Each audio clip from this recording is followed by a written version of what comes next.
Hola, espero que estés bien. A continuación veremos propiedad y derechos reales.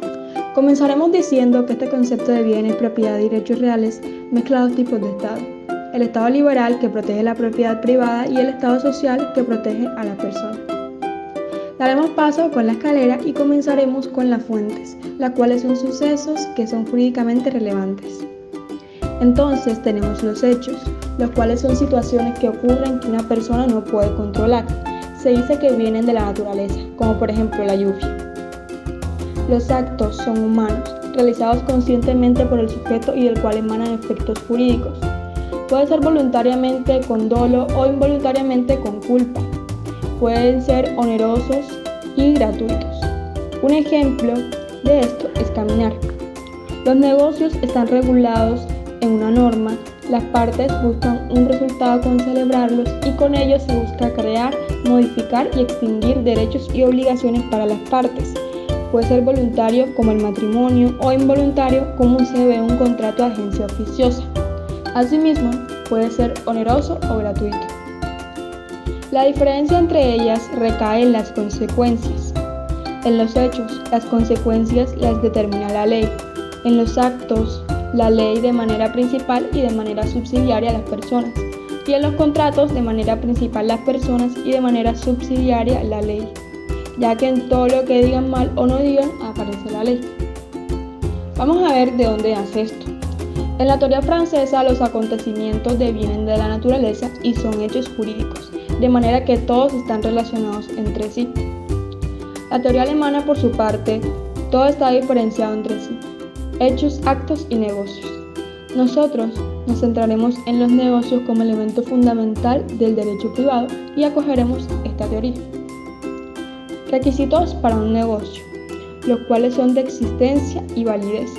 Analizaremos primero los requisitos de existencia, que son los elementos esenciales cuando se trata de un contrato consensual, y si es un contrato solemne se le debe añadir las solemnidades. Los requisitos de validez de un contrato son capacidad, consentimiento, causa lícita y objeto lícito.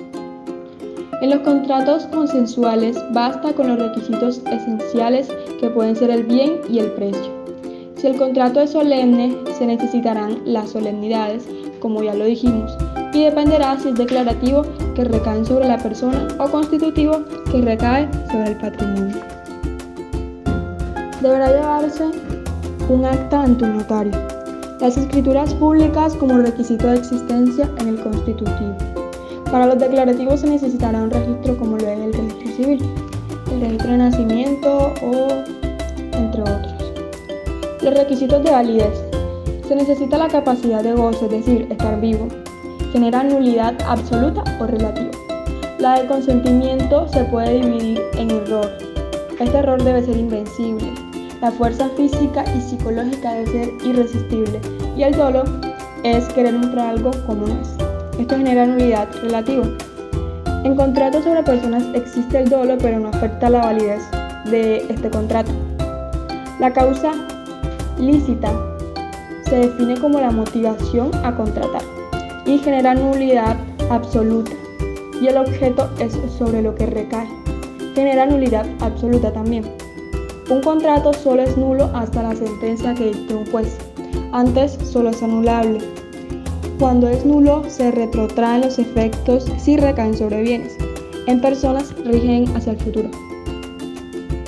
Para que un contrato sea eficaz debe ser existente, válido y oponible, lo cual es que se puede exigir ante terceros. Hay que tener en cuenta que un precontrato debe contener los mismos requisitos del contrato, en caso de que baste con los elementos esenciales o requiera de solemnidad.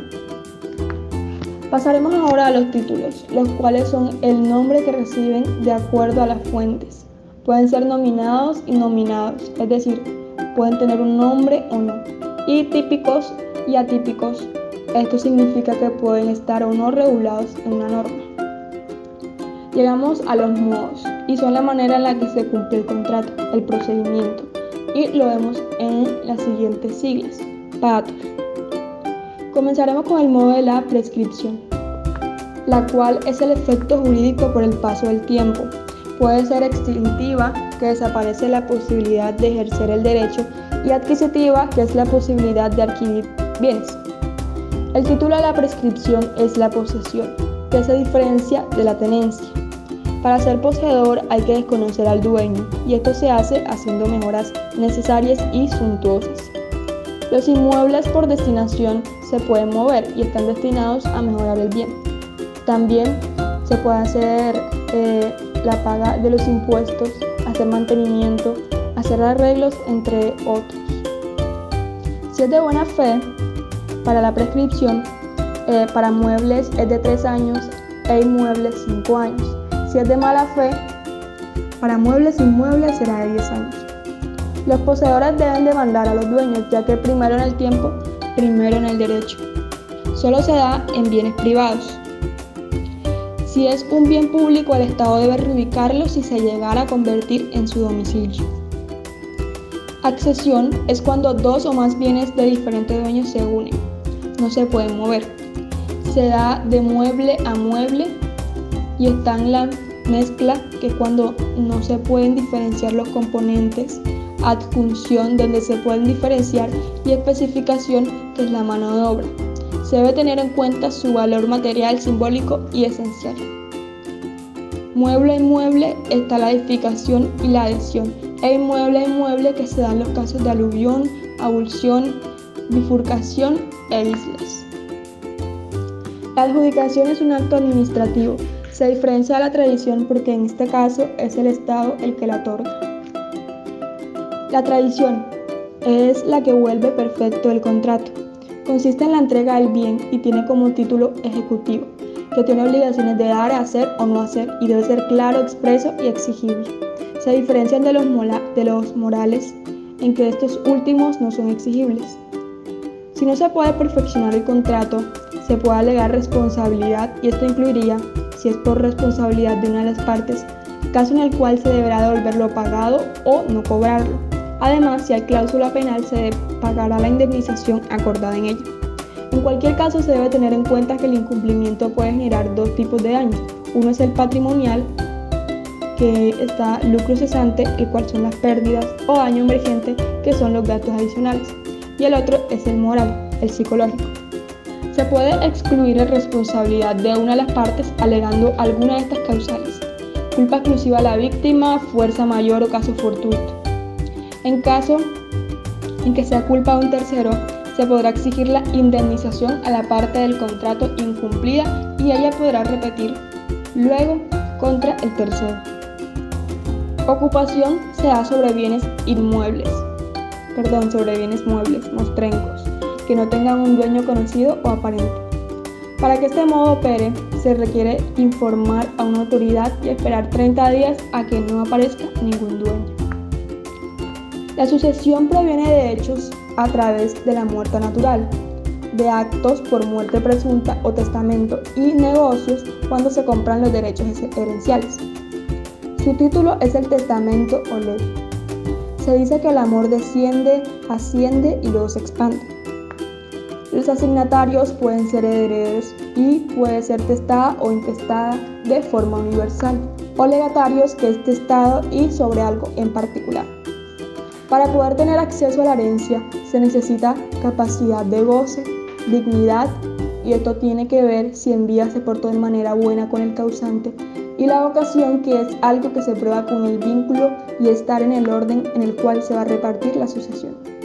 Podemos ver aquí representados de manera gráfica los órdenes: descendientes en primer orden, ascendientes en segundo orden, hermanos y cónyuges en tercer orden, sobrinos en el cuarto orden y en el quinto orden al Estado en representación del ICBF.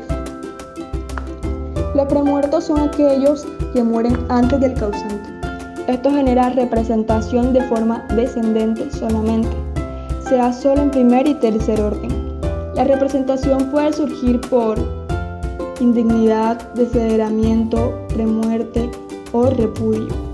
Los posmuertos son aquellos que fallecen después del causante, y si el proceso de sucesión todavía no se ha abierto, se da la transmisión. Si no hay descendientes, se procederá a analizar los órdenes superiores.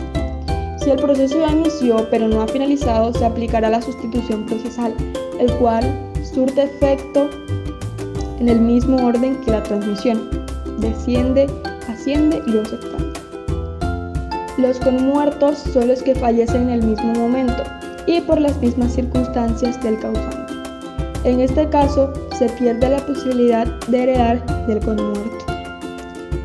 Los hijos póstumos son aquellos que nacen luego de la muerte del causante. La mujer embarazada debe denunciarlo ante el juez de familia competente.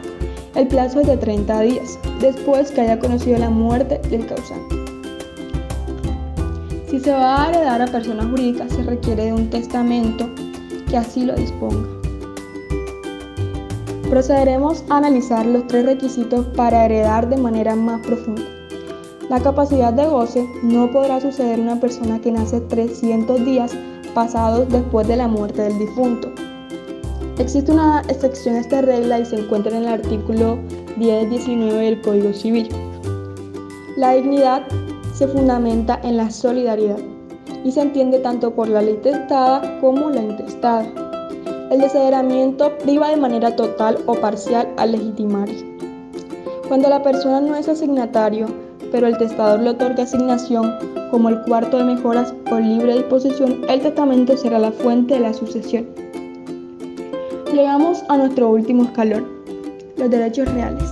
Encontramos al dominio, que es el conjunto de la propiedad, más los bienes. El dominio se divide en uso, que es usar el bien, el goce, que es cuando se puede compartir los derechos con otras personas, y el disfrute, que es producir frutos o provecho económico. Y hemos llegado al final de este video, espero que hayas aprendido y te haya gustado. Hasta luego.